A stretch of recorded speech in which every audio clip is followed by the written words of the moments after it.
ನಮಸ್ಕಾರ ಸ್ನೇಹಿತರೆ, welcome to Divya Mallu YouTube ಚಾನಲ್ಗೆ. ಇವತ್ತು ನಿಮ್ಮ ಮುಂದೆ ಒಂದು ಕೃಷ್ಣನ ಸಂದೇಶವನ್ನು ನಿಮ್ಮ ಮುಂದೆ ತೊಗೊಂಡು ಬಂದಿದ್ದೀನಿ. ವಿಡಿಯೋನ ನೋಡಿ ಸಪೋರ್ಟ್ ಮಾಡಿ, ಯಾರು ಸ್ಕಿಪ್ ಮಾಡೋಕ್ಕೆ ಹೋಗಬೇಡಿ.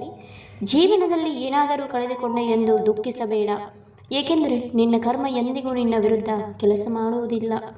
ಶ್ರೀಕೃಷ್ಣ ಗೀತೆಯಲ್ಲಿ ಹೇಳಿದ ಕರ್ಮೇನೆ ವಾದಿಕಾರಸ್ತೆ ಮಾಫಲೇಶು ಕದಾಚನ್. ನಿನಗೆ ಹಕ್ಕು ಕರ್ಮದಲ್ಲಿ ಇದೆ, ಫಲದಲ್ಲಿ ಅಲ್ಲ. ಅಂದರೆ ನಿನ್ನ ಕರ್ತವ್ಯವನ್ನು ನಿಷ್ಠೆಯಿಂದ ಮಾಡು, ಫಲದ ಬಗ್ಗೆ ಚಿಂತಿಸಬೇಡ. ನಿನ್ನ ಶ್ರದ್ಧೆ ನಿನ್ನ ದೇವರು, ನಿನ್ನ ಕರ್ಮ ನಿನ್ನ ಪ್ರಾರ್ಥನೆ.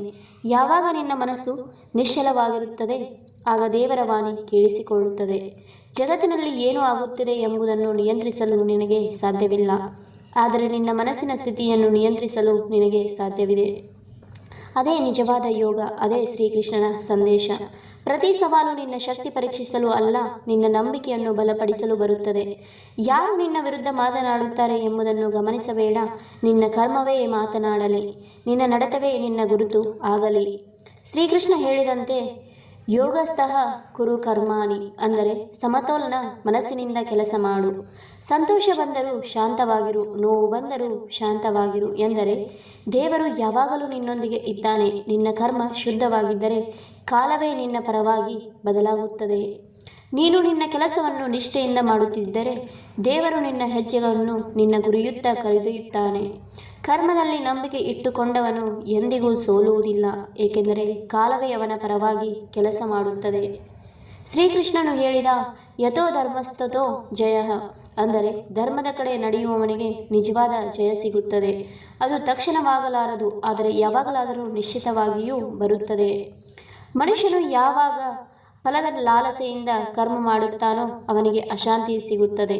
ಆದರೆ ಯಾರು ಫಲವನ್ನು ಬಿಟ್ಟು ಕರ್ಮದಲ್ಲಿ ತೊಡಗುತ್ತಾರೆ ಅವರಿಗೆ ಶಾಂತಿ, ಸಮಾಧಾನ, ಸಂತೋಷ ಎಲ್ಲವೂ ಸಿಗುತ್ತದೆ. ಯಶಸ್ಸು ಎಂಬುದು ನಿನ್ನ ಕರ್ಮದ ಫಲವಲ್ಲ, ಅದು ನಿನ್ನ ದೃಢತೆಯ ಪರೀಕ್ಷೆ. ಪ್ರತಿಯೊಂದು ವಿಫಲತೆಯಲ್ಲೂ ಪಾಠವಿದೆ, ಪ್ರತಿಯೊಂದು ನೋವಿನಲ್ಲೂ ದೇವರ ಯೋಚನೆಯ ಅರ್ಥವಿದೆ. ಶ್ರೀಕೃಷ್ಣ ಹೇಳುತ್ತಾನೆ, ನಿನ್ನ ಹೃದಯದಲ್ಲಿ ನಂಬಿಕೆ ಇರಲಿ, ನಿನ್ನ ಕರ್ಮದಲ್ಲಿ ನಿಷ್ಠೆ ಇರಲಿ. ನೀನು ಬಿತ್ತಿದ ಒಳ್ಳೆಯತನ ಯಾವಾಗಲೂ ನಿನ್ನ ಕಡೆ ಮರಳಿ ಬರುತ್ತದೆ. ನಿನ್ನ ಹಾದಿಯ ಮೇಲೆ ಎಷ್ಟೇ ಕಲ್ಲುಗಳಿದ್ದರೂ ನಿನ್ನ ಭರವಸೆ ಎಂಬ ಬೆಳಕು ನಿನ್ನ ಮಾರ್ಗವನ್ನು ಬೆಳಗುತ್ತದೆ. ಹಾಗಾಗಿ ನಿನ್ನ ಕರ್ಮವನ್ನು ನಿನ್ನ ಪ್ರಾರ್ಥನೆಗೆ ತೋಳಾದಿಯಾಗಿ ಮಾಡು, ನಿನ್ನ ಕೆಲಸವನ್ನು ದೇವರ ಅರ್ಪಣೆಯಾಗಿ ಕಾಣು. ಅದಾದ ಮೇಲೆ ಫಲದ ಬಗ್ಗೆ ಚಿಂತಿಸಬೇಕೇನಿಲ್ಲ, ದೇವರು ಯಾವಾಗಲೂ ನಿನ್ನ ಪಕ್ಕದಲ್ಲಿಯೇ ಇರುತ್ತಾನೆ. ನಿನ್ನ ಜೀವನದಲ್ಲಿ ಯಾವ ಭಯವಿದ್ದರೂ ಅದು ನಿನ್ನ ಮನಸ್ಸಿನ ಭ್ರಮೆ ಮಾತ್ರ. ಶ್ರೀಕೃಷ್ಣನು ಹೇಳಿದ ಮಾ ಶುಚಃ, ಅಂದರೆ ಭಯಪಡಬೇಡ.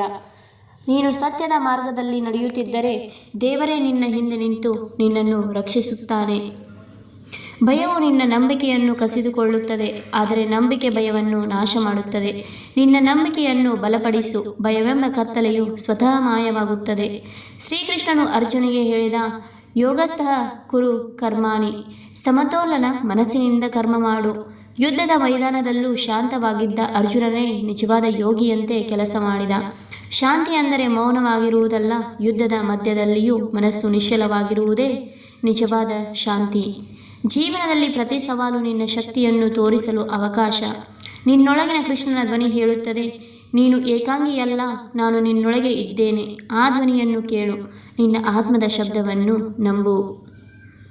ಯಾರಾದರೂ ನಿನ್ನ ಮೇಲೆ ಅನುಮಾನ ಪಡಲಿ, ಯಾವ ಸ್ಥಿತಿ ನಿನ್ನನ್ನು ತಪ್ಪಿಸಲಿ, ನೀನು ನಿನ್ನ ಕರ್ಮದಿಂದ ಹಿಂದೆ ಸರಬೇಡ.